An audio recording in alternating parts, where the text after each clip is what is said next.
Enabling two-factor authentication on your Paramount Plus account adds an extra layer of security. Follow these steps to set it up. Step 1. Log into your account.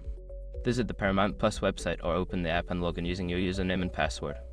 Step 2. Access account settings. Once logged in, navigate to your account settings. This is usually found by clicking on your profile icon or name in the top corner of the screen. Step 3. Find security settings. In the account settings menu, look for a section labeled Security or Privacy. Click on this section to access security options. Step 4. Enable two-factor authentication. Within the security settings, locate the option for two-factor authentication.